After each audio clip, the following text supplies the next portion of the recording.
and welcome back to the CottageCutz YouTube channel. This is Marla with Mad About Cards and Crafts. I'm so glad that you're joining me today as we create this sweet Valentine wishes card and do some easy stenciling to create a background. I'm using the Christmas baking mice, and I also have the Whimsical Heart Slimline. I'll be giving away this Slimline die in my next video. Stay tuned to hear how you can win that. I'm going to do a little bit of Copic coloring. I wanted to freeze frame the colors in case you were interested. The only coloring I'm doing is on the bowl and the batter. So I will start with my R14 marker, which is my darkest marker. I will go from left to right, leaving some white space on both the left and the right side. This is going to add a little bit of the round appearance to the bowl. I'll blend it out with my R12 and finish off coloring the remaining white space with my R11. Now, there's a big difference between the R14 and the R12. In order to get a better blend, I'm going to take the R12 marker and add it to the tip of my R14 marker. So you're going to see here in just a moment that I'll take that R12 and then I'm just brushing it across the tip of that R14, and that is going to help me get a much smoother blend between the two colors. I'll finish it off with that R11. I wanted more of a coral color, which is why I went with these red tones. And once I finish with this, we're going to move on to the cookie dough. For the cookie dough, there's already movement with the bumps that die cut out, but there's also texture right across the middle of these with a little bit of kind of like etching in it or embossing. So I'm taking my darkest marker and I'm adding that texture to the center.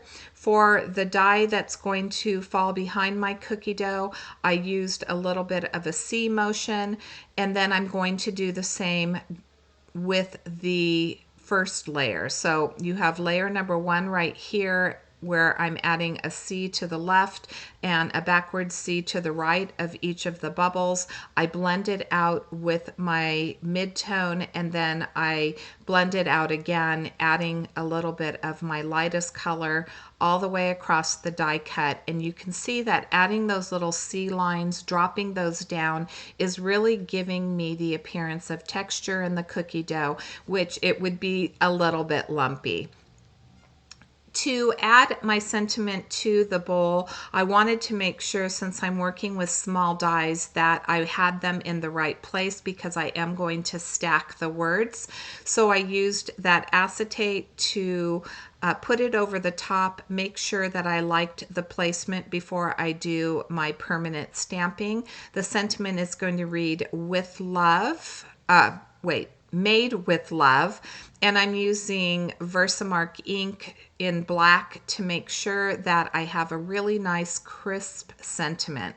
I do recommend, if you want to move on at this point, to dry your ink with a heat tool, just because the Versamark ink does stay wet a little bit longer and it will accidentally smear if you don't use that heat tool or set it aside for just a little bit. Once I get this sentiment on, I am going to start putting together my bowl. The wood spoon, I did want to mention, does emboss with a wood texture. It's fabulous. I really like the added texture that's very visible on that portion of the die. And as I build this, I did want to say congratulations to Patty O'Malley. Patty is the winner of the Holiday Dove with Floral. So congratulations, Patty. Just email Mary Marsh. Her information is in the description box below, and she will make sure that you get your die. Moving back, I am using another stamp from my stash. This one says Kisses.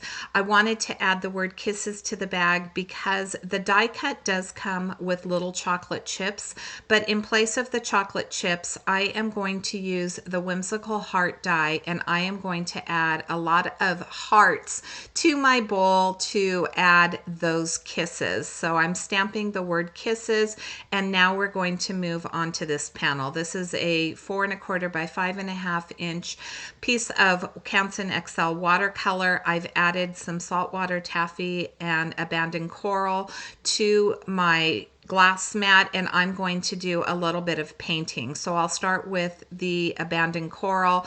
I do need to add a lot more water to this. It's the reason that I do use watercolor paper when I'm doing backgrounds such as these. This is what I'm going to cut my hearts out of, but I wanted to share how you can easily fix your backgrounds when you're doing ink blending. In this case, I started with a brush and I wasn't getting the intensity or the color that I liked, and I'm going to end up switching this around. So I get too much of the candied apple on my desk. You'll see right here, I wanted a little bit more red in this. I wanted this to be a little bit darker. And as I paint it on, it's way too dark. So now I have to figure out how to fix this panel to get a blend that I really like. I'll start by adding a little bit of water. It's going to make that candied apple drip in an ugly way, but it also, adding the water, also lightened up that ink. So keep that in mind, that even though I have that drippy background that I'm going to end up fixing, that it did lighten up that candied apple red to a tone that I was looking for. I blended the saltwater taffy at the bottom, and then I added some water. Again, I used a microfiber cloth this time, and that is adding texture, and it's also going to pick up more of that ink. And then I will add a little bit of this abandoned coral. I'm going to splatter it, and then once I finished with the splattering, I spritzed it again with water to get a little bit more texture and to get that abandoned coral moving. I'll add some more saltwater taffy to the bottom, add more water, and now you don't even see those drips. So Distress ink and Distress Oxide ink is very forgiving. Don't give up on your panels if you think that they're terrible. Keep layering, keep adding water, and you're going to eventually get the texture that you're looking for. I wanted to add some hearts to this background, so I used saltwater taffy again and a stamp from my stash. Unfortunately, what I ended up doing is adding the Whimsical hearts. I added the panel right there. I turned it upside down. So my hearts are going to, in the close-up, you'll see, they're going to be upside down and in the wrong direction, but it still added a lot of texture. And instead of starting over, I went ahead and went with it, because you probably wouldn't have noticed it had I not pointed it out. But I do like to point out my imperfections, and this is another one. If you look to the left of the apron on the mouse on the left, when I was splattering, I didn't use my ink box, so I do have a box that I use to splatter with, and I ended up getting some on my die cut. My original thought was to add these little tiny heart kisses to my cookie dough.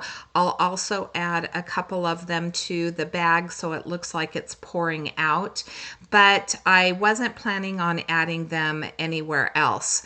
To remedy this, I am going to add a pocket to the mouse on the left, and I will add another heart to the apron on the girl mouse on the right.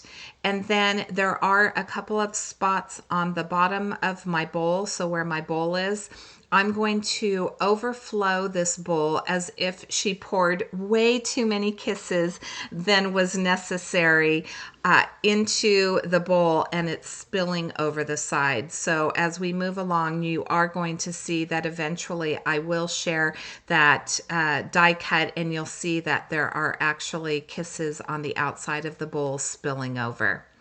Moving on to my background, this is a white piece of cardstock that's been cut to 3 3/4 by 5 inches. I'm using a Tim Holtz gingham stencil. Instead of using it vertically, I'm using it horizontally, adding that gingham pattern as if I have a tablecloth. And then to create the top of my table, I'll use that same aquamarine ink on a piece of white cardstock that's just a scrap piece of paper. I'll bring in my guillotine trimmer and I'm going to cut a very small strip from this, add it to the top of that gingham stenciling, and that will create a tabletop. So I did want to share that I'm going to use a couple of stencils. Initially, it wasn't my intent to use the stencil on the top that I end up using. I am going to come in with what was left on my brush and add that aquamarine to the background. But when I put my mice over the top of the white, it was still a little bit too stark. I tried adding some of the larger hearts to the background. It was a little bit too distracting. When I started to add my die cut to the back of that top folding card base, so you can see I have that greenish teal card base, it was falling a little bit flat, and so to break it up and to just make it appear a little bit more cohesive, I added a piece of cardstock, black, that was cut to 4 by 5¼ inches, and I think that it just helps that panel stand out a little bit more from the background. Here's where I'm going to add additional stenciling to add more interest. This is going to look like subway tile. I used a brick stencil from Lawn Fawn and some meadow ink from Pink Fresh Studio. The meadow ink has a little bit more of a green tone, so it stands out a little bit better against the aquamarine that I added to the upper portion of the panel. And now I'm going to start putting everything together. So I'll start with I've added my mouse to the top of that bowl. She's stirring the dough as the mouse on the right side is going to be standing above adding the kisses. I did add foam tape, so this is 1/8 inch foam tape to the back, or 1/4 inch, I believe, foam tape to the back of my flower bag, and it's been added to the back of both of the die cuts, and that's going to give that little bit of dimension that I always like on my cards. Those larger hearts are going to be added to the bottom. I will center them, so I'll use 3 of those die cuts, and again I have the texture that you can see from the water, I have the texture from the stamping, and it really just changes the appearance of those hearts from being just one solid color to having a little bit more interest. Taking that extra time really does add a little bit more to your cards, and I think that I don't know, I just really like ink blending in general. I do have this sentiment. I'm adding foam tape to the back of that. That will complete my card for today. If you would like to win the Whimsical Heart Slimline die, all you need to do is leave a comment, like the video, and make sure you're a subscriber. Here's a close-up look. You can see the texture on those hearts. I want to thank you so much for joining me today, and until next time, I hope you have a fabulous day. Thanks so much for watching.